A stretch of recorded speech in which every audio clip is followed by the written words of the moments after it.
世紀少年網絡，好嘢！我今日好冇 energy 啊！我 feel 到啊，你個人咧好似好嗰個 energy level 好似好 low。好 low 啊！唔知做咩啊？你係病咗啊？可能病咗咯，唔知而家個人好懵啊！因為嗰日 Vanessa 同我講過啊，今日有啲唔舒服啊，點點點，我就心諗嚇，使唔使轉期啊？跟住又話，但係之後又好忙啊，嗰啲咩？跟住我就其實唔笑係，係我今日呢個禮拜好忙，我下個禮拜其實係冇咁忙，但我費事褪啫。係啊，我哋要追翻啲進度啊！我唔通突然間失場咩？你覺得我係一個咁樣嘅人咩？你再扮呢啲 Q 啊！好我啊！冇扮 Q 啊！我而家眼神如果係空洞，如果係 Q 我就咁你扮 Q 啊！我想你有呢個眼神。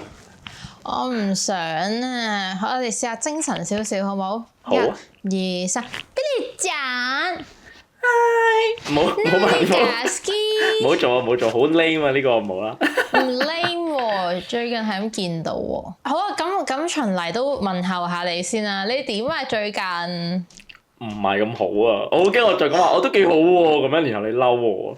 會㗎，你講啦，咩事啊？唔係咁好，就因為好攰啊！最近個人我都，即係嗰個攰係我係有一個心路歷程㗎。我之前咧就係處於一個又冇公開又唔夠公開啊，得好少間咁，我就好想要多啲間啦。然後中間就覺得終於多咗間啦，好開心啊！耶，可以交租啊，賺好多錢咁樣啦。最近有少少覺得透支啊，即係覺得好攰啊個人咁樣。一來即係搞 podcast 都要心力啦，要心機同時間啦。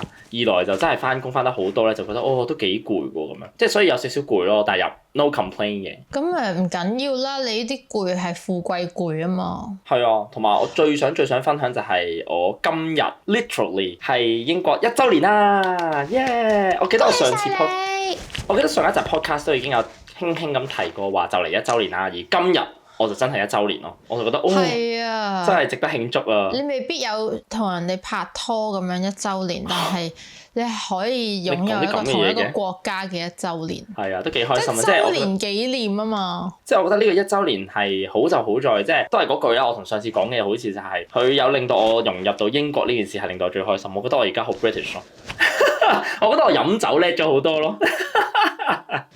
好似係一個壞習慣。我最近咧，我自己講啦，你唔問我。我最近咧，我同我男朋友都 kind of 叫失業啦，即係冇一啲比較穩定嘅工作。但係咧，我哋都佢比較多就跳出咗啲框框，我哋就準備去 join 一啲美食節啊。哦，即係去啦 join 一啲美食節嘅意思係咩？即係去做檔主咁。冇錯啊，即係好似平時我哋咧光年百貨咧都會 join 一啲 festival 或者係市集啦，咁所以如果有興趣買我哋嘅嘢，可以留意下光年百貨會去邊啲市集啦。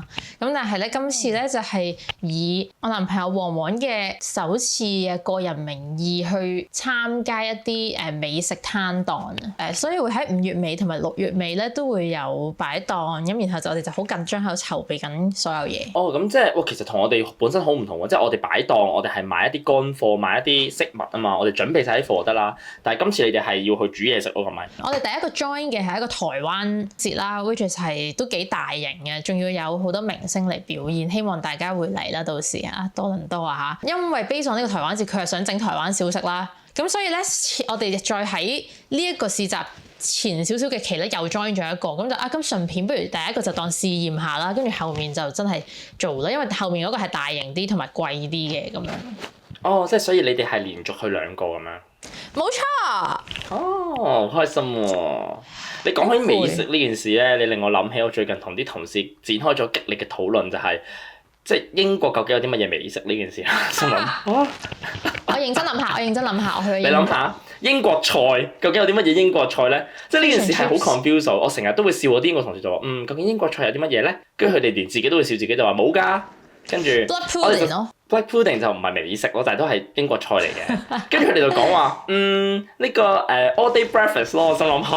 我覺得 all day breakfast 係喎。但 all day breakfast 只係將所有嘅嘢擺埋一齊嘅啫，你諗下。但係我都幾中意食 all day breakfast 嘅喎。Sunday roast 咯，佢話 Sunday roast 係咩啊？即係跟住話就係咧，我哋星期日嘅時候好中意去燒啲扒啊，燒啲腸，然後就擺喺一個拼盤度，就好似燒肉拼盤咯。即係 BBQ 咁啊。係嘅。如果係咁樣講又真係，但係唔係嘅，我會覺得譬如英國嘢食，即係英國早餐可能會有 scone 啊，會有啲 muffin 啊呢種咯。跟住佢哋有提到一啲 bun and mash 啊，跟住會有啲有啲叫做 bun and mash 係咩啊？ bun and mash 即係嗰啲腸仔薯蓉啊。但係咧，我哋咧一致都裁定咗咧批咧係呢個英國美食嘅第一位咯。即係例如嗰啲係有個叫做 chicken leg and ham pie 咁樣係幾好食嘅。我其實對於批係冇乜幻想，因為其實因為喺香港最容易食到嘅蘋果批啦，或者係平時人哋都會整蘋果批，但係其實我唔中意食蘋果批，我好中意食蘋果，但係我唔中意 cinnamon， 所以蘋果批係唔係我 friend 嚟嘅。跟住我印象中我會中意食嘅批係批 and tart 咯。因為我哋覺得即係我都好中意食一個叫辣肉批咁樣啦，我哋就覺得批係算係你有料理過，即係你嗰啲係啊英國好出名批呢件事啦，其實 Australia 都好出名嘅，即係佢唔係獨有啦。係咩？唔係美國都好中意食批？係啦，即係都係啦，但係你會明咁其實美國菜係乜嘢你都唔知啊，美國都係集眾家之大成㗎嘛。但係我覺得漢堡啊、薯條啊呢啲漢堡係德國嚟嘅，薯條 French fries。但係佢有美式㗎嘛？其實都係嘅。咁但係即係我自己覺得你講嗰啲 Sunday rolls 啊，你講嗰啲 all day breakfast，其實個料理程度好低啊，佢真係將啲嘢煮熟咗咁樣，我就稍為覺得其實批就真係有料理啦，因為批係你有落調味，你有整個醬汁，你有處理到啲食材，咁我就覺得佢就係一個料理啦咁樣。我未認真喺外國嘅餐廳度食過批嘅喎，我真係冇食過。我唯一一次咧係去咗我親戚屋企，咁我親戚係一個住咗喺度幾廿年嘅華僑啦。然後咧好得意嘅，佢屋企咧佢煮飯啦，佢煮飯係煮西餐嘅。係西餐嘅家常便飯咯。佢就會話咁我就整咗個批啦，跟住另外有啲粟米可以食啦，即係咁樣咯。我就第一次食家常便飯，但係外國版咯，好似冇 pasta 嘅，係啦，唔係食飯嘅。跟住佢就個批咧，我係覺得好味嘅。佢就係其實一個批買咗個底啦，跟住就擺啲腸啊，擺啲火腿啊，擺啲菇啊，跟住佢就會係一個批。但係因為嗰啲嘢就唔會難食噶嘛，所以就幾好味喎咁。等我諗下仲有咩講先有啊，咪我最近俾人捐咗錢咯。係咪你擺咗上網嗰個啊？你整一條片？我早兩日即係早排出咗條片啦，然後係有個阿婆喺個超級市場度捐錢俾我，佢捐咗5蚊俾我，我就佢應該係睇到我好似乞兒。佢一見到我同我男朋友，佢哋唔係，我覺得佢加上佢唔係好識分我哋幾多歲，可能佢以為我哋好細個，然後又新移民，因為可能嗰一帶華人唔算好多，我唔知啦，我比較少去。跟住我哋又喺度行嚟行去，我行得好快喺度周圍望嘅，我男朋友又好中意行超級市場，行好慢，逐樣喺度睇嘅。都唔知係咪黑錢嚟嘅，我成日都話。5蚊唔係點會無啦啦周街俾5蚊又真係有啲係啦，5蚊就有啲戇鳩嘅，如果係咁啫嘛。佢驚我哋偷嘢啊！可能係係啊，即係因為你周圍望啊嘛，佢唔想你偷嘢，佢想你做一個正直嘅青年。咁佢喺度慢慢睇緊，我真係冇嘢做，我就會喺度係咁行，我行得好快，我就會睇。咁你好似偷嘢嗰啲人啊！睇得快，好似你周圍行啦，行得好快，行動好快啦，周圍望啦，然後又冇指定買一樣嘢啦，咁樣你勁似偷嘢。喂，你逛街就咁樣行，喺度掃咁係啦，一定係誤會你嘅。好無辜啊，覺得咁樣，但係唔緊要，我買咗個好好味嘅沙律。跟住有啲人叫我捐翻出去，我就好似啲道德高地人會咁樣講。係比較高地咯。我又捐翻出去都得嘅，我又覺得冇問題嘅。但係我哋兩個都真係失業嘅。你問我係咪生活唔到，又唔係。但係即係有冇值得要去捐錢？我覺得我好少捐錢嘅個人，因為我唔覺得自己有富足到可以捐錢俾人。我覺得個問題係，既然如果你已經同咗佢講話唔使啊，即係你唔係好貪同佢講5蚊，你已經同咗講話唔使，但係佢堅持要俾你嘅話，咁個責任就唔喺你度啦。咁我覺得要翻你捐翻出去嗰啲又好似好威，即係太過道德高地。咁咪攞咗佢咯，攞5蚊啫嘛，即係30蚊港紙啫嘛。你捐出去都費事煩啊！做嗰步驟。如果我有一日中咗6合彩咧，我真係會捐啲出去。我覺得如果唔係會有啲折墮，因為我覺得捐錢係啲好成人嘅動作嚟嘅。我仲係一個細路。你都係成人啊？你30歲㗎咯。我未啊！我以前有捐過嗰啲咩聯合國，我對嗰啲好反感啊！佢逼我交月費嗰啲咧，咩聯合國難民營啊。係啊，然後寄翻張小朋友相俾你嗰啲人。勁嬲咯！跟住我就我以前都會好熱衷做呢啲嘢嘅，即係畢竟我都係好人。有買旗咯，可能使咁樣幾蚊咁樣10蚊咁咪捐下呢啲可以咯。如果嗰個 BB 好得意咁樣，姐姐你會唔會追？我而家全部都唔做㗎呢啲嘢。因為冇，你話我冇愛心都好，因為我覺得大部分都係落入嗰啲大機構嗰啲手嗰啲錢，我寧願真係俾到佢哋。rather than俾錢人啊或者係咩咧，我就不如真係做好事咯。即係我會試過喺街頭度真係做好事噶嘛。係啊，好啲咁樣。譬如加拿大呢度啦，好多乞衣咧，佢都根本唔係，就算香港都係得豬婆，佢根本就唔係要飯，豬婆佢要錢啫嘛。佢係要你砌啊，係啊。你俾錢啲乞衣，佢可能要吸毒㗎咋，所以。不過喺英國咧，我就真係見到有好多，我曾經有見過，真係有啲人咧，佢哋會買喺超級市場買啲食物俾嗰啲人，就唔俾錢佢哋。好多都係而嗰啲乞衣佢哋係欣然接受，即係覺得都開心。我懷疑佢哋係真乞衣啊，所以佢哋都爛身爛冇著得咁光鮮啦，真係好污糟啊，爛身爛世咁。咁所以我又覺得 OK 啲嘅咁嘅感覺。我哋會係喺超級市場俾錢出面嗰個位咧，就會有架車，咁有啲人就擺低就 donation 咁樣。哦，好啦，咁我哋不如開始啦，都講咗咁多嘢，我帶住呢一個靈魂喺度嘅身軀啊，同你講啊，因為我今日要講嘅係靈魂出竅。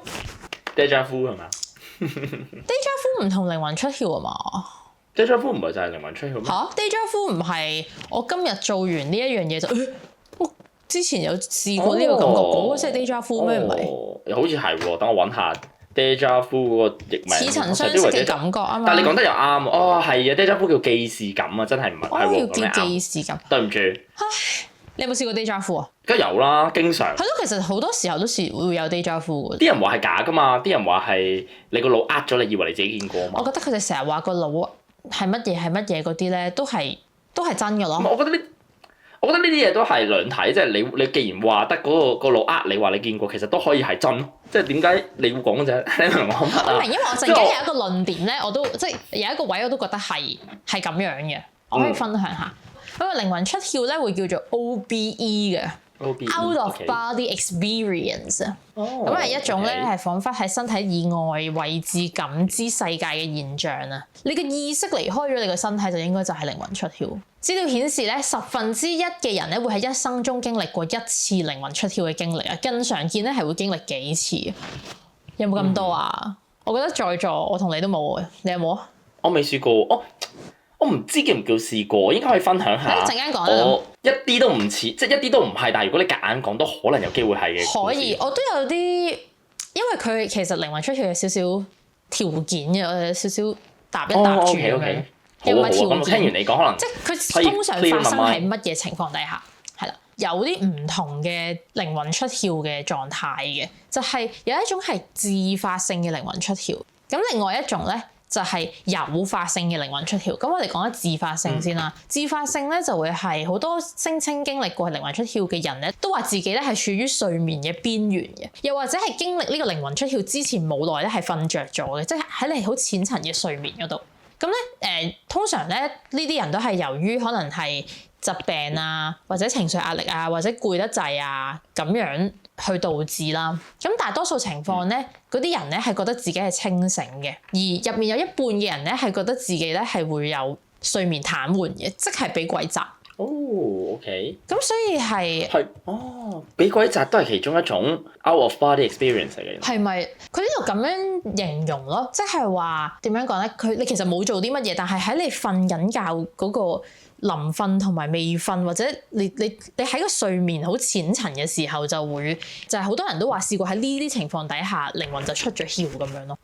我咧有一排咧中學咧係長期俾鬼責嘅。哇，好恐怖喎！係咪好恐怖啊？好恐怖啊！之前長期嘅意思係咩啊？即係你每日定係？我諗唔係每日，都可能隔一日、隔兩日就會一次，即係一個禮拜一定會有一次半次，或者一兩次、兩三次咁樣。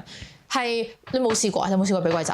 我有試過俾鬼責，但我好少咯。我可能人生只係經歷過5次以下咯。哇！咁我真係好多喎。我第一次都幾驚嘅。一開頭嘅時候咧就會好驚好驚啊！但係去到後來咧就會係我 feel 到係每一次都係喺我臨瞓着嘅時候咯，唔係未瞓，唔係瞓咗，係喺你就係佢嗰種咯，就係喺你瞓與唔瞓之間，跟住咧我就會 feel 到有一下咧，我就 feel 到嚟料㗎啦。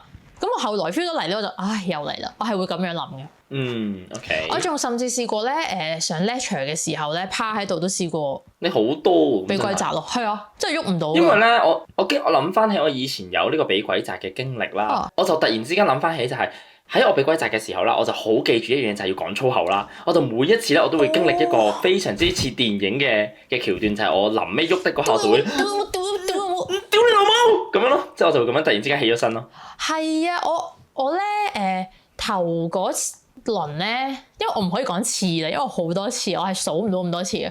跟住我係會咧喺度嗌嘅，但係嗌唔到出聲啦，所有嘢都喐唔到啦。我就話媽咪，跟住係發唔到聲嘅，其實係勁恐怖咯。跟住所以我就覺得咧，譬如即係 touch wood，如果個人有啲咩事變咗做植物人，就好似呢種感覺咁樣咯。哦，係啊，係啊，真係癱瘓，但係佢就係話係咯，你個大腦嗰一下令到你係咯癱瘓咗咁樣咯，跟住。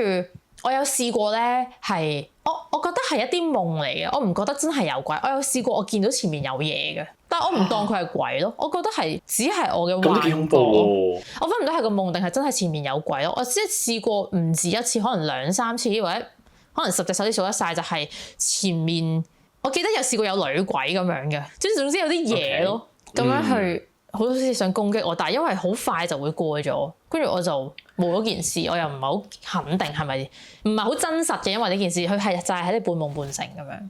咁所以你而家就 prove 緊係咪即係話，例如呢啲事或者被歸宅其實都唔關鬼事㗎？其實我唔知啊。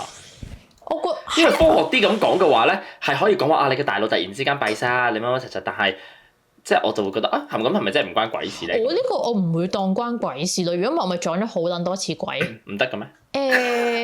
嗱 touch wood 啊，再講一次，我個人唔係靈異體質嚟嘅。我都唔係啊。係啊，我氣場啲人話我係橙色、黃色、紅色嘅，即係就比較冇咁容易撞鬼嘅人嚟嘅。跟住我所以同埋令到我自己冇咁驚咯，所以我唔會 count 嗰啲係有鬼咯。就算我見過，我都話我發夢啊！依家總係會有一啲咧好鬼即係好鬼能量學啊，好鬼中意講呢啲陰森恐怖嘅人噶嘛。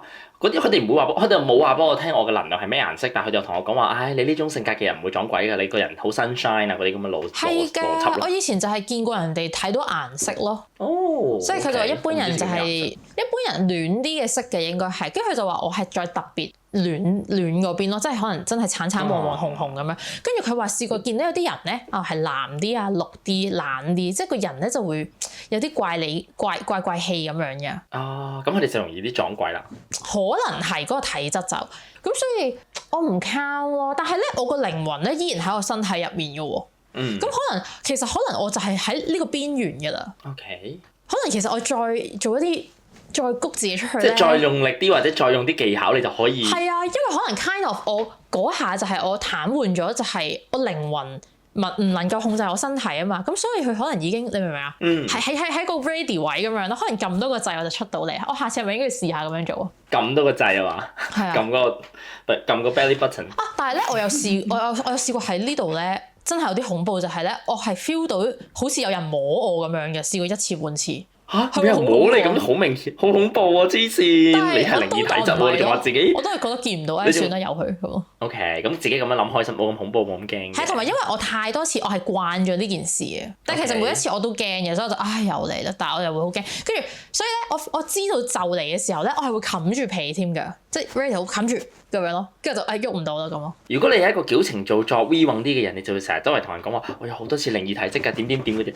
偏偏你就係一個，我就係唔係一個咁嘅人嗰啲。你諗下，你係咪啊？如果你再矯情做作啲，你就係會行呢啲路線。每一次都係唔夠真實啊！即係每一次都好個意識好虛幻啊！我分唔到係真定係假，我就當假嘅。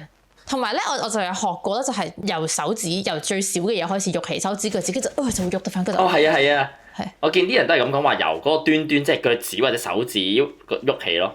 係啊，所以下次可以試下咯。OK。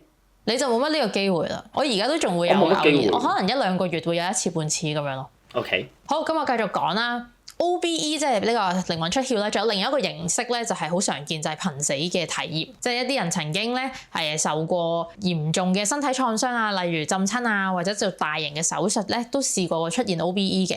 佢哋咧會覺得自己係處身於自己肉體以外啦，同埋咧會見到已故嘅親人或者係宗教人物嘅幻象嘅。咁甚至咧有啲係會超越時空界線咁樣嘅。最近聽過一個故事就係咧嗰個人就係瀕死啦，即係喺昏迷嘅狀態，然後佢係穿越咗去另外一個時代。跟住感受咗嗰度嘅嘢啊，喺度住咗唔知幾耐啊，跟住再翻自己肉體咯。呢一種都 kind of 叫做一啲靈魂出竅咯，但係佢係咁呢個係靈魂出竅，係啊，因為其好明顯實好多嘢其實都可以都可以形容係做靈魂出竅咁樣。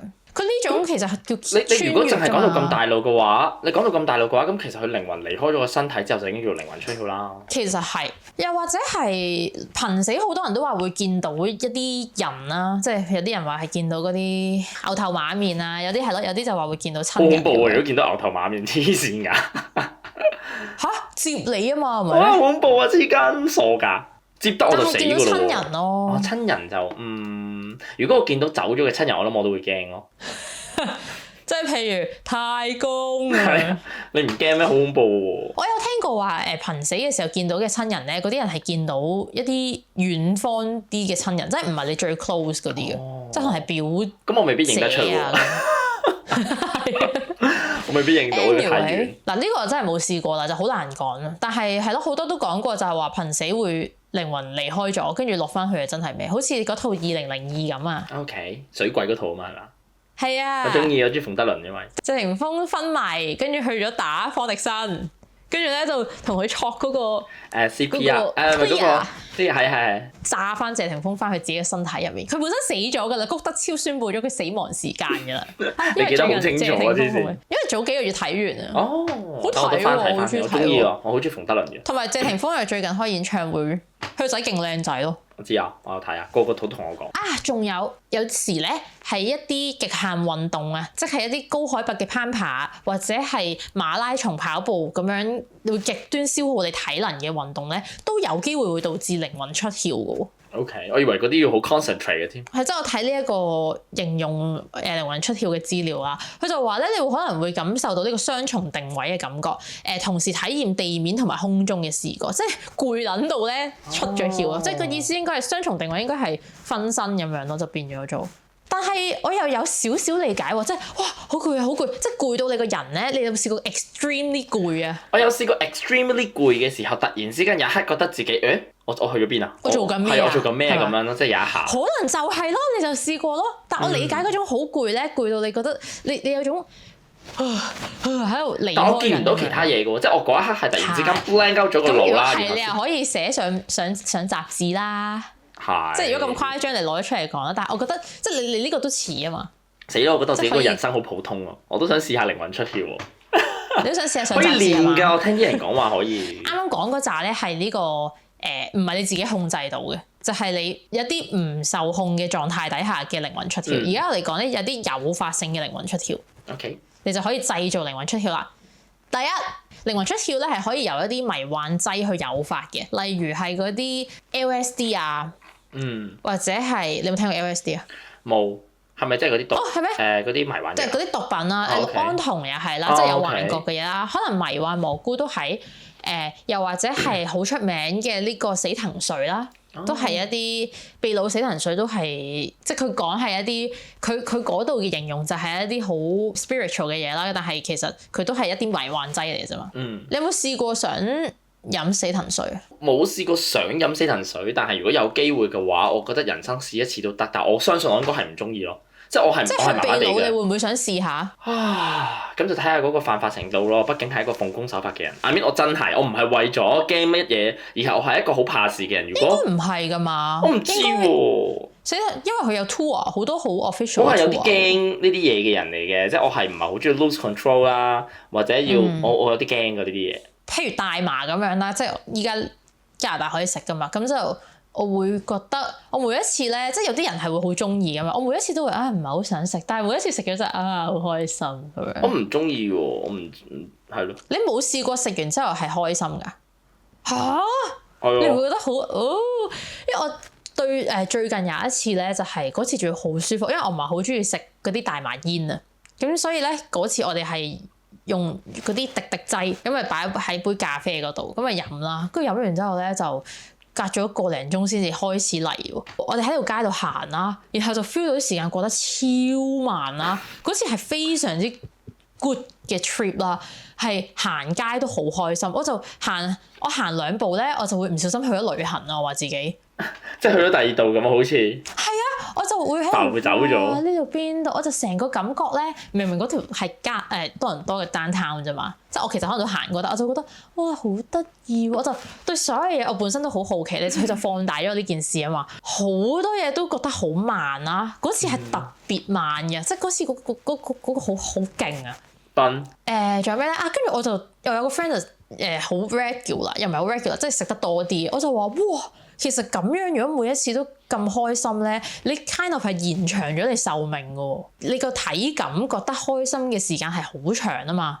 哦，你明唔明啊？我就成日問，啱啱我哋行過嗰度係咪2個鐘之前啊？跟住話唔係啊，好似10分鐘左右咋。我就會咁樣諗咯，我就以為自己過咗2個鐘，跟住就覺得好開心嗰次。OK，我希望你有一日都可以有呢一種感受， Okay. 因為尤其係呢次咧，我唔使食嗰個煙，又唔使喺度咳啊，又唔使聞嗰個味咧，都冇乜點樣感受嗰個味。係，所以幾好啊。跟住 LSD 咧係我有試過朋友嘅朋友想食，然後咧就邀請我朋友去睇住佢咯。哦，即係驚佢第一次出事咁係嘛？係啦，即係第一次食就驚會有啲幻覺，即係啲人就話會好勁嘅，即係有個人望住你會好少少咁樣。但係其實佢就即係佢嗰次就冇乜事咁樣。仲有一次，我男朋友試過咧，去旅行嘅時候就同朋友食大麻啦，跟住咧佢就我唔知佢食咗幾多，佢話佢試過離開咗自己身體，去咗一個白色嘅世界，跟住見到自己瞓喺 sofa 咯。咁咪呢個就真係靈魂出竅喎。係啊，佢懟草懟到靈魂出竅喎。OK，呢個係神奇。雖然佢成日講啲嘢都奇奇怪怪咁樣，但係我最近嘅一個靈魂出竅嘅經歷咯。雖然唔係我，跟住我成日都好想佢再試下，但係佢話係好驚啊，因為佢出咗去驚翻唔到入去，係咪好？咁佢翻到嘅最後係？咁梗係啦，如果唔係而家呢個邊個啊？咁佢話：咁點樣翻去嗰個體驗係點樣做嘅？佢有冇啊？佢冇啊！我諗佢都係好模糊嘅。佢可能就類似，可能好似我被鬼責嗰啲狀態，就係總之佢就覺得自己唔喺自己身體，見到自己，跟住再醒翻就醒翻咁咯。OK。係啦，咁所以一啲迷幻劑係可以引致呢個靈魂出竅啦。另外，如果你唔想咁食毒品或者係乜嘢咧，都唔係有啲都唔係毒品嚟嘅。其實真係講翻先，意思係有啲地方係可以食到呢啲嘢，而係合法啦，同埋其實唔係真係咁過分。即係咁，既然佢都批准你咁樣做，或者係死藤水呢啲，其實佢有啲 official 啲嘅 tour，其實應該係 OK 嘅。OK。唔係，我想補充翻死藤水。我有喺 Threads 度咧睇過，去秘魯試死藤水嘅人咧打咗幾篇嘅經歷咯。哦，咁佢點講啊？跟住佢話啲儀式咧係會係有個薩滿，即係應該係嗰度嘅你當巫師咁樣嘅人咧去 lead 住你去做嘅。咁可能係你飲完，跟住可能會你攤喺度一陣啊，跟住又坐低冥想一下，跟住你會可能會見到好多嘢。有啲人話會見到前世今生啊嗰啲咯。跟住又話可能見到顏色啊，可能即係好 spiritual 啊。幻覺嚟㗎，你聽落去好似係咪幻覺嚟㗎咋？其實可能係啊，因為佢 kind of 係一種迷幻劑嘛。你有幻覺同埋你真係出竅係好近嘅事嚟嘅啫嘛。係啱啊。所以我會浪漫啲咁樣諗，就當佢真係咯。然後個薩滿就會帶領你去點樣 experience 呢一啲嘅幻覺咁樣咯。OK。我覺得都幾有趣，因為同埋有個咁有經驗嘅人睇住你咧，個 trip 應該唔會 bad 得去邊。好難講，呢個人真係有唔同人有唔同反應喎。都係，跟住同埋會即係你會自己會可能對自己再認識咗啊，感受多咗咁樣。OK。不過就係啦，即係雖然咁樣講，有啲地方係合法啦，但係就大家都要量力而為啦。因為有好多人咧係，譬如你自己情緒本身唔係話好好咧，但係你好依賴呢一啲嘅藥物咧，咁你可能係會沉咗落去嘅。即係我都聽過一啲案例係，即係有啲朋友咁樣係有呢啲情況咯。咁所以就量力而為啦，所有都係。好，下一個咧就係冇咁 hardcore，唔使食藥嘅，就係冥想同埋想像啊，精神導有自己靈魂出竅。哇！呢個要好高境界先得喎，好似要好高修為咯。我都覺得係，我有試過咧，想不如每一日都安靜1分鐘冥想下。我都有諗過試下得唔得㗎，但係我係一個唔係好冥想到嘅人，我發覺。我唔知冥想係點啊，但係我成日覺得自己好難六根清淨，我係一個唔清淨嘅人啊。定係其實練到㗎，即係你練到嘅咁樣做嘅時候。其實係練你嗰個集中力啫嘛，我哋係有專注力失調嘅人，我就覺得。你都係咩？我有少少㗎，我唔係一個好容易 focus 落即係點講咧？我 focus 到，但係你話冥想到咁誇張要六根清淨，我手做唔到。但係你點可以唔諗嘢？點可以係空啊？係啊，我成日都要諗白色咯，你令到我諗起一件事就係咧，我以前其實到而家我都會用嘅，就係一招咧，我用嚟自己瞓覺嘅。我試過好多，即係我瞓覺其實不嬲都冇乜大問題嘅。但係如果嗰一日突然之間，我想瞓得好啲喎，或者我想而家就要即刻瞓啦，我可能7點鐘就要起身，但我4點鐘仲喺度啱啱做完嘢嘅，咁我要極速瞓覺啊嘛。咁我就會逼自己瞓啦。我會點做咧？我就會諗自己身處喺一個白色嘅四方形空間裏面，一間房。哇！好恐怖。乜都冇嘅。然後咧，我就不斷一路周圍望嘅時候咧，就會見到嗰間白色房不斷擴大、擴大、擴大、擴大，最後就全個世界都係白色咯。總之我見嘅所有嘢都係白色，咁我就會慢慢瞓得着覺。哇！好恐怖喎呢個。係咪？我唔知，我係會咁樣做咯。係我嘅小你自己幻想出嚟。我自己幻想出嚟，即係喺個腦裡面諗咯。你會諗白色，我係會諗黑色喎。我唔係會諗咯，我係咧嗱。頭先你叫我冥想，如果你要我冥想空咧，空嘅顏色對我嚟講係白色嘅。但係咧，我平時瞓覺咧，因為你眯埋眼係黑色噶嘛，你眯埋眼係黑色噶嘛，係嚇死我，我以為得我係啊。呢個其實係一個好好嘅討論，因為每個人嘅共感都係得自己知啊。係啊，我嘅紅色可能係你嘅綠色嚟㗎。啱啊，係啊，真係啊。但係咧，我有研究過嘅，即係咧同人哋傾過，因為咧顏色係有分光暗噶嘛，你點樣藍色都係暗過紅色或者黃色嘅，咁所以咧會有差別，但係個差別唔會好大，我覺得。Okay. 我最後同人哋傾嘅結論係咁，你明唔明啊？OK，我明，好學術啊，黐線。因為咧眯埋眼黑色啦，跟住咧我會見到一點點嘅白色咯，你有冇試過？我會見到宇宙嘅喺入面。哦，我冇試過喎。你試下，我由幼稚園開始定唔知小學開始已經係咁啊！即係我趴喺度啦。嗰啲白色係你殘留嘅光嚟㗎啫嘛。係，但係咧，你 keep 住望啦，你 keep 住望咧，你就會見到啲嗱，你黑啲啊。鏡頭上望我哋兩個好似傻鳩咁啊。唔係㗎，開始咧會有啲一點點啦，跟住就會有啲綠色啦，會有少少嘢睇㗎。嗰啲係我覺得呢個就係我哋嗰啲光影，即係殘影或者係漏光咯，唔係咩？但係我係黑蚊蚊㗎喎。OK。其實係類似嘅，但係你喺黑暗嘅情況底下，佢都會有。我係會成日變嘅喎，即係有一下咧就可能係白色嘅，跟住咧就會有啲綠色嚟咗，跟住又變翻白色咁樣咯。OK。我細個當係一個少少嘅 show 咁樣睇嘅喎。好搞笑。好癲啊！係咯。我好細個啦，但係嗰陣。OK，咁都幾好啊。所以你都可以去練習下冥想咧，就有機會做到靈魂出竅啦。你係想㗎嘛？係嘛？我想試下咯，都係嗰句，我咩都想試下，但係乜撚都驚㗎。我係一個咁嘅人嚟嘅。OK，有啲講法就係咧，你要幻想咧自己即係好放鬆啦，跟住咧就要幻想咧有條繩咧拉走你咁樣咯。哦，我估唔到係咁形象化，又或者係咧飄出去啦，即係總之你就要幻想呢件事，即係可能有一日你就會幻想。所以你真係要俾啲外力諗下自己爬出你個身體嗰一刻係咪啊？好難，你個意識要好強先得。係咯，你個意識要控制到你自由嗰個自主嗰個思緒。所以學習冥想，因為我哋都識一啲好 spiritual 嘅人或者朋友啦，佢哋都未必做到靈魂出竅嘅時候，如果你貿然話，我想學下，你應該有排先學到咯。咁都唔係唔得嘅，就係要練咯，唔係點解啲人要修練啊？或者可能唔係點解啲人要修行啊？人哋可能修行去到最後就係想咁樣。係啊，其實真係啊，啱啊。講少少案例啦。係真係有靈魂出竅嘅。1991年啊 Pam Reynolds 咧接受咗一個低溫停頓嘅腦部手術，醫生咧會令到佢心跳停止、體溫降低接近死亡嘅程度去做呢個手術嘅。期間咧佢會被全身麻醉啦，隻眼會封住，耳仔咧應該都係唔會聽到嘢咁樣嘅。但係咧手術期間咧，佢之後就講返佢感覺到自己浮起咗，睇到手術嘅過程，甚至正確描述咗一啲手術嘅器具啊。OK。係啦，仲聽到醫生嘅對話，而呢啲咧喺佢完全冇意識嘅時候發生嘅。即係佢係喺一個外面嘅觀望住自己做手術。係啊。即係佢封住咗啊嘛，冚住咗耳仔啊嘛，但係佢又睇到嗰啲嘢。OK。佢浮起咗睇到。另外一個案例咧，就係2001年。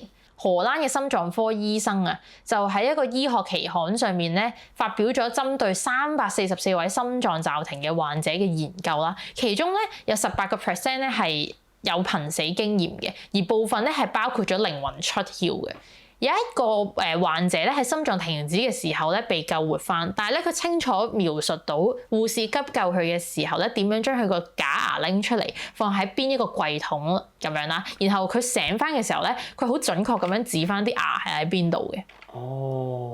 咁我真係睇到喎。冇錯，係啊。係啦，即係我覺得咁樣，即係我覺得有埋 provement 就最好嘅，即係你例如我話自己過咗啫。我係揾一啲醫學嘅報告嘅，我希望冇人呃我。同埋我覺得佢最後有 prove 到就係我唔係話我睇到就睇到，而係我真係最後表明到嗰個櫃桶裏邊有某樣嘢，即係我睇到。係啊。嗯。好，仲有一個安格里亞魯斯金大學嘅認知神經科學家 Jane Aspel 喺一個演講嗰度咧就討論靈魂出竅背後嘅真相。佢認為咧人會脫離身體見到自己嘅感覺咧係由於大腦顳頂葉交界處右半部咧係受到損傷所引致嘅。即係佢話你覺得靈魂出竅有呢個感覺咧係你腦部有個位壞咗。哦，呢個咧就係déjà vu 係個腦呃咗你嗰個理論啊。係啦，就好似你睡眠癱瘓咁樣咯，即係俾鬼責係睡眠癱瘓症咁樣。係啦。佢話咧嗰個位係攞嚟負責處理視覺啦、聽覺啦、觸覺等等嘅資訊，應該就係五感嗰啲啦。咁將所有感官貫連起嚟，然後咧建立一個協調一致嘅意識，即係令到你自己可以 mix 埋呢啲嘢，製造你個意識嘅一個位。咁當呢個位冇正常運作咧，唔同感官嘅資訊咧就冇辦法整合，令到成個感官體驗被打亂啊。另外咧，佢又話呢個顳頂葉交界處嘅前庭皮質，即係我諗嗰度附近嘅一個位咧，係負責身體嘅平衡感嘅，同埋一啲感知重力嘅位置嚟嘅。咁所以咧，你個大腦冇辦法平衡到啦，同埋嗰啲感官冇得咁樣結連嘅時候咧，你就會產生咗游離喺肉身之外嘅感覺。哦，咁呢個就好醫學啦，就真係話俾你聽。好醫學。靈魂出竅係唔存在嘅。係啦，綜合以上嘅解釋咧，阿博士就話咧，有幾個案例咧，話自己試過靈魂出竅嘅人咧，佢哋都係喺嗰個位出現咗異常嘅。嗯。2002年啊，日內瓦有一個42歲嘅患者接受癲癇手術，咁手術之前咧，醫生就喺佢嘅大腦度植入咗啲電啦，然後就用電流咧去刺激確認呢個手術嘅部位。當佢喺啱啱講嗰個顳頂葉交界處通電嘅時候咧，患者話自己咧係感受到靈魂出竅嘅感覺。當電流切斷咧，佢又覺得自己翻去身體。嗯。就引證咗呢個醫生就話你嗰度壞咗咧，你就會有靈魂出竅嘅感覺啦，咁咯。哦，OK。我覺得係靈魂出竅，我覺得係嗰個係一個掣咯，即係佢令到你解釋到嗰個令到你個意識錯咗，會使你哋一種感覺，但係其實你都可以當係嗰個位一壞咗，你靈魂就真係出咗竅咯。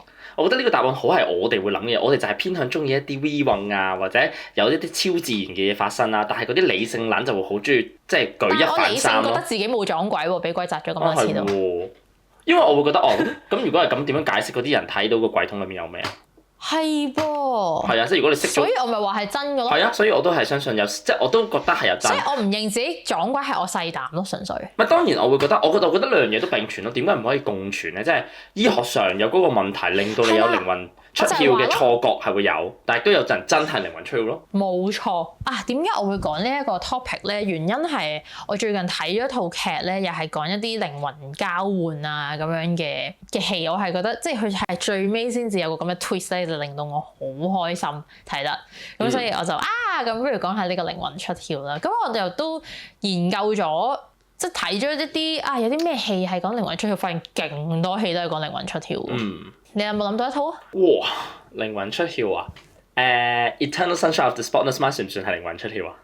我最中意嘅無痛失戀。因為我每一次都冇完成到呢套戲。但係唔係即係 I mean 你唔需要完成套戲，佢個 concept 就係嗰個腦佢要經歷一次嗰件事，然後洗走個記憶啊嘛。咁佢走咗出去嗰個，即係其實好似上傳咗佢嗰個，咁算唔算係靈魂出竅啊？呢個其實都算係咯。即係總之你嘅意識唔喺你自己呢個自主身體，我哋就應該當佢係靈魂出竅啦。Okay. 我發現咧就有幾種靈魂出竅嘅狀態，即係喺啲戲入面或者我哋認知嘅嘢入面。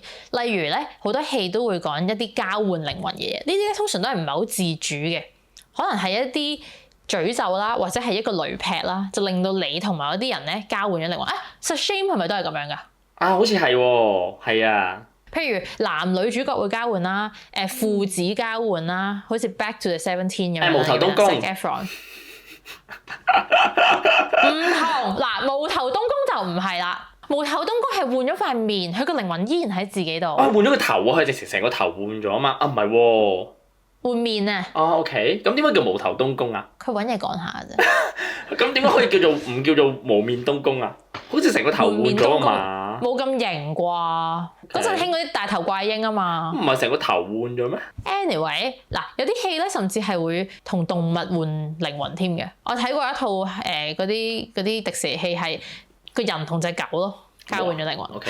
有啊，張家輝都有啊，張家輝都有套戲係講同隻狗交換咗靈魂，係啊，好多嘅真係。OK，你的名字都係交換靈魂啦。哦係啊，你的名字係唔係啊？係，佢入咗個女仔身體啊嘛。哦，好似係喎，好似係喎。OK。係啊，一開始就係跟住仲有以前有睇過，我記得有套花師奶嘅電影版咧，係好似花師奶同隻白鴿啊，係有個電喺個天，我記得喺個天橋嗰度劈中咗佢。劈一劈，跟住就交換咗靈魂。呢一種係不自主，然後你就要可能去翻某一個位做翻同一樣嘅嘢啦，或者係有啲詛咒啦，或者係錫一啖啦，咁樣就會交換翻。另外一個咧就係奪舍啊，好恐怖啊！有少少似奪舍，你有冇聽過奪舍？以前有套戲。奪舍係咪即係攞咗人哋個身體啊？冇錯啦，嗱咁藏傳佛教咧都有一個叫做奪舍瑜伽法咁樣，佢哋會進行一啲修練，就係類似借屍還魂咁樣嘅。哦，OK。但係借屍還魂係點樣？即係借屍還魂咪即係我可能就嚟死啦，我個人嘅身體或者我個身體打撚咗柴啦，好撚廢嘅，我就見到有個精壯嘅人意外死咗，我就攞咗個身體嚟用咯。奪舍呢個咧係其中一方應該係唔自主嘅，唔願意嘅。譬如咧有啲好出名嘅戲啊， Get Out 就係咁樣啦。哦，Get Out 係咪就係嗰套黑人去咗嗰個村落？冇錯，Get Out 係講咧有個黑人就同個白人女朋友拍拖，咁啊去佢屋企見佢屋企人啦，跟住成家人咧都奇奇怪怪咁樣，然後咧就屋企就有啲黑人就做佢嘅園丁啊，或者係server 咁樣嘅，即係 servant 咁樣嘅。跟住咧，但係嗰啲人咧都係怪怪的嘅。跟住去到最後咧，就發現原來啊嗰家人同埋佢哋嗰啲親友朋友咧係會一啲黑人去嗰度，然後咧因為佢哋好覬覦黑人嘅身體，佢哋嘅力量、肌肉好發達，咁所以咧佢哋就會將自己嘅意識咧抽出嚟。做一個大腦嘅手術，然後就記落咗個黑人嗰度。咁呢一個 Get Out 入面嗰種講法咧，係譬如我要擺去 Billy 你身上啦，咁我抽取咗出嚟咧，我呢個軀體就唔要噶啦，我就會去咗你身上，而你嘅意識咧依然都係喺你個頭度。嚇！咁即係一個人裏面有兩個意識啊？冇錯，跟住所以咧佢先會咁 creepy 咯，有時候因為佢入面嗰有時候會出咗嚟嘅。哦，係啊，呢個勁慘。我記得 Get Out 嗰個 poster 即係長期有一張勁經典相，就係個黑人望住鏡頭喺度喊咯。哦，係啊，係啊，因為就係佢真嗰個靈魂喺度喊緊。跟住仲有另外兩套戲咧，我係呢三套我覺得係好似嘅，我都幾中意。除咗 Get Out 之外，另一套咧就係萬能藥師啊，係好多年前一個阿婆就咗一個女仔去個古宅嗰度幫佢做嘢啦，最後咧同佢交換咗個靈魂，然後咧個阿婆就用咗嗰個女仔嘅身體繼續去生活，然後咧女仔嘅靈魂咧就留咗喺阿婆嘅身體嗰度咧，就中咗風唔講得嘢咁樣咯。哦，即係佢就將個中咗風嘅身體交咗俾你，即係交咗。其實佢冇中風嘅，只不過佢換咗之後咧就會中風。哦，OK。佢就會壞咗咁樣咯。都好似我最近睇咗嗰套 Netflix 嘅劇叫做咩 Behind Her Eyes， 中文叫做唔知咩三人手秘密，兩人要死去啊，好鬼長嘅，有咁嘅名，就係都係講有一個男仔中意咗另外一個女仔嘅男朋友，所以咧佢就同個女仔交換咗靈魂，然後就用嗰個女仔嘅身份繼續生活落去咁樣。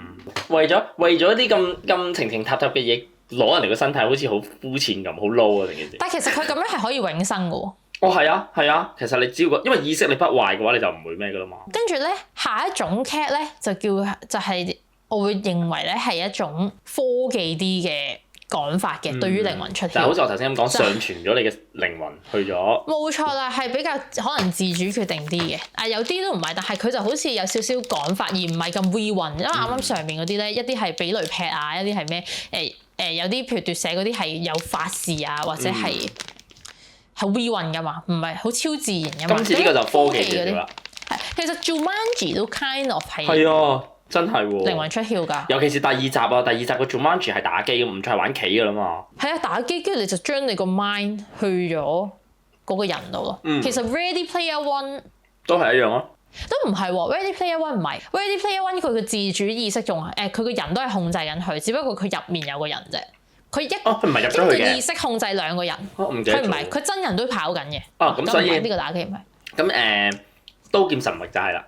你唔識㗎啦，我啲讀緊先識。總之就係你話係啊係啦。以前即係日本有一堆咁嘅漫畫係好興，就係話嗰個主角入咗嗰個 game 嗰度，然後就咧戴住個頭盔，然後瞓喺度，所以佢哋係冇自主㗎。Matrix 都係。Matrix 係佢都係靈魂出咗竅去嗰度，所以其實好多嘢都可以 count off 靈魂出竅，唔係真係咁。我哋好多作品都已經係靈魂出竅，你未必會察覺，而唔係真係嗰種飄喺上面望翻自己軀體嗰種。仲有咧Black Mirror 啦，啱啱講咗就係咧啱啱講咗話一個人有兩個意識啊嘛，我記得我上次轉生嗰集有講過嘅，我唔記得有冇講呢個案例。總之就係咧佢可以抽你個意識出嚟啦。咁咧譬如啊，我係一個老公死咗嘅人，咁然後咧我就抽我老公嘅意識擺喺我身體入面，咁我哋就可以永遠喺個腦袋度交流咯。嗰個 Black Mirror 係咁樣講嘅，咁其實係好啊。係啊，你可以喺個腦度同老公傾偈咯，即係佢嘅意識仲喺度。但係咧，即係 Black Mirror 每一次咧講一啲咁高科技、好似好好嘅嘢咧，佢都會講最後係唔好嘅，就係咧你咁樣都會變心噶嘛。咁有機會。佢就講嗰人變咗心，然後咧你就喺入面見住你自己愛嘅人去同另外一個人一齊，甚至做一啲好親密嘅嘢，你都會喺度咯。然後佢拎唔翻出嚟噶嘛。腦交戰咯就係，我可唔可以寫啲嘢殺咗嗰個老公中意嘅人？哇！應該唔得，佢控制唔到老公嘅動作嘅，佢應該得意識咁樣咯。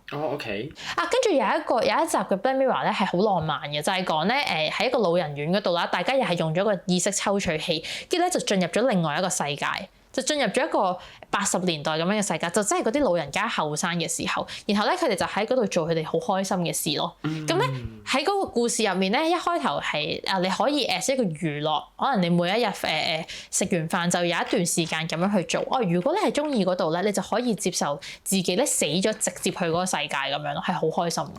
OK。所以呢件事搞到好 ideal 咧，我就有啲好想咁樣，因為我好唔想死。唔得嘅，通常呢啲都有問題嘅。最近咧睇咗冇睇嗰套戲，但我見到 Facebook 有個 reels 咧剪嗰啲古阿摩式咧係類似咁樣，就係話個男人死咗個男人自己決定咧將自己殺咗喺現實嗰個，然後就入咗嗰個虛擬嘅世界啦。但係虛擬嘅世界咧，其實所有嘢都係要計 Mac 啊，計嗰啲激素啊咁樣啦，然後又要俾錢喎。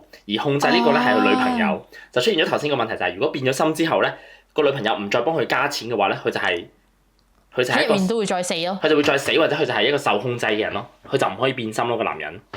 哇，好恐怖啊！係啊，咁所以呢啲嘢總係有問題嘅。仲有一套戲咧係西片嚟嘅，叫做唔知咩原始啟動碼咁樣啦，就係講咧有個人一醒嗰一下咧，佢就入咗一架火車，然後咧就入面見到一堆人，又覺得好似好熟悉，但係又唔識咁樣，然後咧就發生咗意外啦。我記得啊，我知道邊套喎。跟住佢又 loop 多次，佢要瘋狂去救唔好俾架火車有意外嘛，爆炸啊嘛。好似唔係，好似係佢要查出個意外係乜嘢咯。我記得啊，佢係點樣咧？我好似有睇，我甚至乎好似記得個結局係點添喎。爆炸咁樣咯，我記得。個結局好似係佢自己就係嗰個。嗰個靈魂嗰個人咧，本身咧係一個軍人，然後佢受咗重傷，國家咧可以抽佢嘅意識出嚟，然後想佢查一單案，所以就抽咗佢嘅意識，就放咗佢喺一單火車嘅炸彈案嘅一個人嘅意識入面咧，就叫佢喺入面查翻嗰個。我就係話咯，佢最後嗰個結局好似就係嗰個擺落去意識嗰個人，即係佢喐緊嗰個人，嗰個人就係個兇手咯。好似係咪咧？我真係唔記得咗，我有少少唔記得咗，sorry。我真係我連個名都唔記得，何況。但係我記得係好經典嘅呢套都。原始啟動碼。係啊，類似啊，係呢個名啊，類似。係啊，呢個都幾過劑。好啊，我哋今日講咗好多唔同類型嘅靈魂出竅。係啊，其實唔經唔覺都講咗成個半鐘，我想講。冇錯，我個人就係咁長氣。Billy，你係想試靈魂出竅？你係想試邊種靈魂出竅咧？我想試自主式，然後真係可以望翻自己，或者可以去感受一啲新嘅嘢嗰種感覺咯。上傳去打機咧，我都想試下玩下嘅，但係要唔可以永世咯，即係我要有得翻轉頭嘅。哦。係啦，即係好似係咯，呢啲打機式嘅我可以咯。你都想自己喺下面瞓咗，然後出嚟望一望。望一望咯，即係個感覺都好似幾神奇啊！未試過啊嘛。我想唔想咧？我冇話特別想喎，我好似覺得咧出咗嚟，然後我好驚入唔翻去咯。OK。但係我就會想，我可以上傳意識，然後希望係唔會死嘅咯，即係亦都唔會有啲咩問題。但係都係嘅，但係唔緊要。其實我都冇話特別唔想死嘅，我可以死嘅其實。人要咁長命都唔係咁好。By the way，我揾到啦，套戲叫做《啟動原始碼》，叫 Source Code。咪原始啟代碼。佢嘅男主角係 Jack Gyllenhaal，即係斷背山嗰個男主角。哦，係咩？係啊。哦，OK。係呢套戲都幾得意，我幾中意睇呢啲戲嘅，即係意識抽取啊、靈魂交換咧，我通常都當係 popcorn movie 咁樣睇嘅。跟住但係去到啱啱話奪舍嗰啲咧，因為佢次次都係唔同我講，去到最尾先至有 twist ending 咧，我就好中意。所以我幾 into 呢一種作品咯。幾好啊！我都中意啊。但係呢個係咯。係啊，即係好似 Matrix 我都好中意啦 Matrix。然後刀劍神域我都幾中意睇，所以人類其實係好渴望去做呢件事嘅，所以我深信已經有科學家不停咁樣研究緊。因為其實你咁樣一旦抽到出嚟，你可以做好多嘢，同埋可以有好多新嘅發明，或者其實即係人飛都得啦。咁樣嘅話，係咪先？係，但係就超級危險咯。意識係 everything 咯，即係我覺得就算冇咗肉體，我嘅意識仲喺度，我都仲係我。係，同埋可以去窺探一啲嘅國家嘅機密咯。第二個國家嘅機密即係做 spy 咯，特工。點樣啊？即係你依家係出咗咩啊？你有冇睇過？即係有少少唔係好關事，但係都有少少關事。就係你知道嗰陣時軍備競賽冷戰時期，美國同俄羅斯佢哋係訓練咗一班特工，係超能力者，然後要有係啊，然後要有遠視同埋有少少靈魂出竅去望人哋國家嘅一啲機密同埋咩㗎嘛？因為雲海成日都講㗎嘛呢個。喂，雲海講我唔準你話雲海戇鳩。唔係，我係話佢哋竟然發明呢，即係訓練呢啲人。佢哋睇到好多國家機密㗎嗰陣時。係咪真㗎？好準㗎喎！聽聞嗱，我冇做資料搜集啦，我唔知有啲咩，我唔敢亂講啦。如果大家想睇，可以去聽翻以前雲海啲節目。但係我記得係，總之係有幫到呢場戰爭走嘅有啲係。我早排睇咗一個新聞咧，佢話咧人類咧係有呢一種能力㗎，佢係用一個反向去 prove 呢件事嘅。等我睇翻先。我哋大腦咧某一個部位咧係實際上係發起到靈魂抑壓劑嘅作用，即係我哋大腦咧係有能力去抑壓我哋擁有一啲我哋唔了解嘅能力，例如係千里眼啊、通靈啊、心靈感應啊、念力呢啲嘢。即係好似老生常談，就係啲人成日都話我哋腦部嘅發展只係發展咗10% 啫嘛，有90% 未發展。如果我哋發展到100% 嘅話，就可以有好多成嘅，即係嗰套咩啊？Scarlett Johansson 嗰套係咩嚟㗎？Lucy 啊，超睇啊！我記得佢係咪 Lucy 啊？大陸名要係 Lucy。係啊，咁 Lucy 就係講呢樣嘢，即係當你個腦可以開發到100%，你就會變成一個神一樣嘅存在啦，咁樣。因為咧，我哋原來個大腦咧係會抑壓呢一件事，抑壓我哋有呢一樣嘢。如果我哋刪咗個抑壓位咧，跟住嗰啲受訪者咧係有少少嘅超感官嘅能力咯。嗰啲測試者咧，志願者試過用思想去移動電腦上面嘅箭嘴咯。OK。係真嘅，所以可能人都真係有呢個超能力。期待去開發其他人嘅腦袋咯，有啲驚啫嘛。好似你咁講，期待佢有一日開發成功之後，變成一樣好普遍，即係好似以前冇電腦，覺得電腦好神奇，而家電腦就咁普遍啦。以後可能呢啲咁嘅超能力都咁普遍咯，咁我哋就可以用啦。唔知可唔可以見證到咧？唔知喎，死咗。所以我咪希望長命百歲咯。好啊！如果大家咧有啲咩想聽咧，都可以 inbox 我哋同我哋講啦。如果你係中意我哋嘅咧，咁就敬請留意我哋嘅 channel 啦。我哋 YouTube、IG、Podcast、Spotify、Apple Podcast 咧個名咧都係20世紀少年網絡 2010。再見，拜拜。